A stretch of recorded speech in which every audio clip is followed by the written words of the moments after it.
કેન્દ્ર સરકારનું બજેટ સંપૂર્ણ નિરાશાજનક છે. મોંઘવારી, બેરોજગારી અને અનેક મુશ્કેલી વચ્ચે રહેતા ભારતીયોને અપેક્ષા હતી કે આ વર્ષે ચૂંટણી આવી રહી છે, એટલે ચૂંટણીલક્ષી બજેટમાં અમને કંઈક રાહતો મળશે. ખાસ કરીને જે કરદાતાઓ છે, પ્રમાણિક કરદાતાઓ, એમાં પણ ખાસ કરીને નોકરિયાત વર્ગ જે આવક છુપાવી ન શકે, એમને મોટી અપેક્ષા હતી કે ચૂંટણી આવી રહી છે ત્યારે મોંઘવારી અને બેરોજગારીને ધ્યાને લઈને સરકાર ઇન્કમ ટેક્સના સ્લેબમાં વધારો કરી આપીને અમને કોઈક ફાયદો આપશે. પરંતુ આ બજેટમાં direct tax, indirect tax, import duty બધા જ દરો યથાવત રાખવામાં આવ્યા છે. એટલે ઇન્કમ ટેક્સમાં પણ કોઈ ફાયદો નહીં, બીજા જે કરના માળખાઓ છે એમાં પણ કોઈ ફાયદો નહીં. ગયા વખતે કહ્યું હતું કે હજી કોરોનામાંથી તકલીફમાંથી ઉભરી રહ્યા છીએ એટલે કેટલાક ટેક્સ વધારે નાખેલા છે, પરંતુ આ બજેટમાં પણ એના એક કર એ યથાવત રાખવાનો નિર્ણય કર્યો છે સરકારે. એ દેશના અર્થતંત્રને, દેશના નાગરિકોને નુકસાન કરશે. જેના પાસે ખૂબ છે અને જેના પાસે કંઈક ઓછું છે એના વચ્ચેની ખાઈ વધશે, આ વચ્ચેનો ગેપ એ વધે એ પ્રકારનું આ બજેટ છે.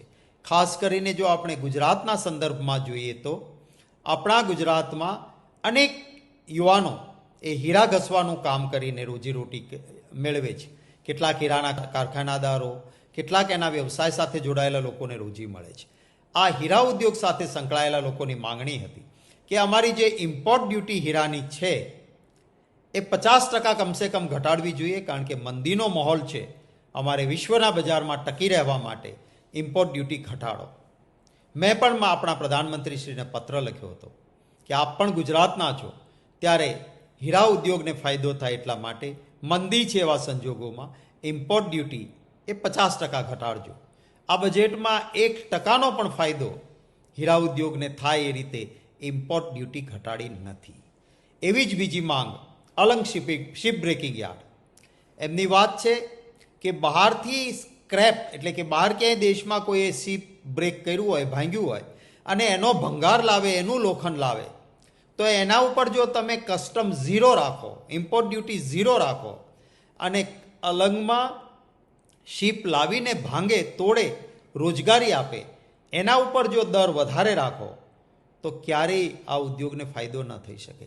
એટલા માટે એમની માંગણી હતી કે એટ પાર બહારથી આવતો ભંગાર અને શિપ બ્રેકિંગ અહીંયા થઈને ઊભો થતો ભંગાર, એ બંને વચ્ચે એક સરખી ડ્યુટી હોવી જોઈએ.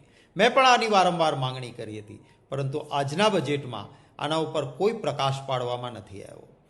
જે ખાધ છે એ આ બજેટથી ખૂબ વધશે. કેટલાક સુવાળા શબ્દો છે, જાહેરાતો છે, પરંતુ હું એ જઈને પછી બજેટના ફળવાયેલા નાણાંની જોગવાઈ જોતો હતો તો જે શબ્દોની સજાવટ કરી છે એને અનુરૂપ કામ કરવા માટે જે નાણાં ફળવાવા જોઈએ એ નાણાંની ફાળવણી જ નથી.